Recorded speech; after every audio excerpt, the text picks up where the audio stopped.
सच्चे दरबार की तो दीदी मीठा मीठा ताली बजावे के बाद महादेव के भजन में तो देखिए क्या कहे के बाद पूजा रानी आगे पूजा दीदी ही है ये एवं कुम्हार रही हाँ तो महादेव के मूर्ति बनावत रही तो कहलन हा सिपिया बहन गलन हा तो कहलन हा का करनी है ये भैया इतना सुंदर महादेव के शरीर बना दिले हैं तनी एकरा में जान डाल देता तो कितना अच्छा लगी तो वही पर भजन बा तो कैसे कहे के बाद मीठा दीदी कैसे कहे के बाद सिपिया बहन कहा तरह कुम्हार से प्रेम से बोलिए शंकर भगवान की अब लगल हा कि तनी एकदम मन लगता लेकिन कैसे कहे के बाद अरे अरे कुमारा यारे कुमारा अकता न तू कोयला बाथा अरे अरे कुमारा यारे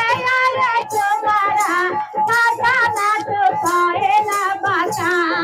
ना पागल के मोरा दे आवे गाड़ा ना चोरा दे आ ना पागल के मोरा दे आवे गाड़ा ले चोरा दे ना डाला ले पारा ना यारे कुमारा यारे कुमारा के दाना तू गाये ले बगान पागल के मोरा दे आवे गाड़ा ले चोरा दे काये ना डाला ले पारा ना पागल के मोरा दे आवे गाड़ा ले चोरा दे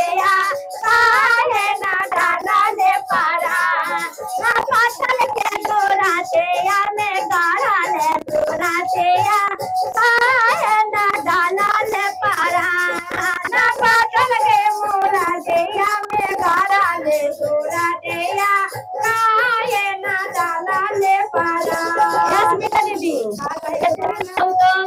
गढ़ी देले बड़ी महादेव के एकदम मूर्ति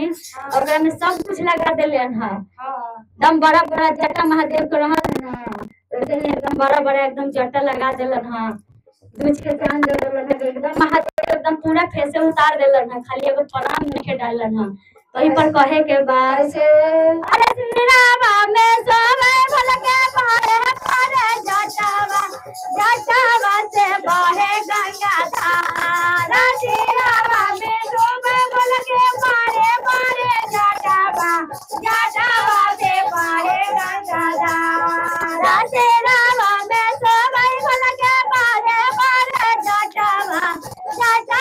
से बहे गंगा धारा सिरावा में सोवे भल के पारे पारे जटावा से बहे गंगा धारा पातल के मोरा से हमें गारा ले सोरा से काहे ना डाला ले पारा ना पातल के मोरा से हमें गारा ले सोरा से काहे ना डाला ले पारा ना पातल के मोरा से हमें गारा ले सोरा से काहे ना डाला ले पारा ना पातल के मोरा से हमें गारा ले सोरा से काहे ना डाला ले पारा ना खाना पावे सोमे भलके फिर सोमे को डाला मेरा पर तो जावा के ना खाना मामे सोमे भले चुगे डाला नीला पर को जावा के ना पातल के मोरा दे हमें गारा ले सोरा दे काहे ना डाला ले पारा ना पातल के मोरा हमें गारा ले सोरा दे काहे ना डाला ले पारा ना पातल के मोरा दे हमें गारा ले सोरा दे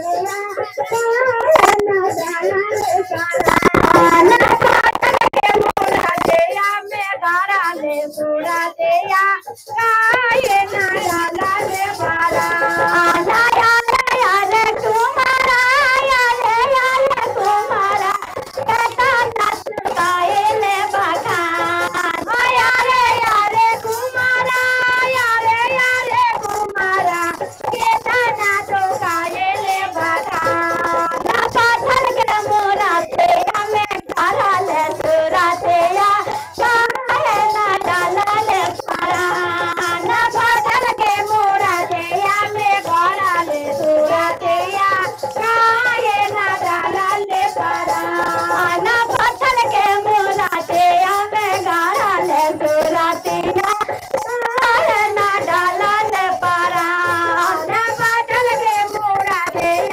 घराने सुना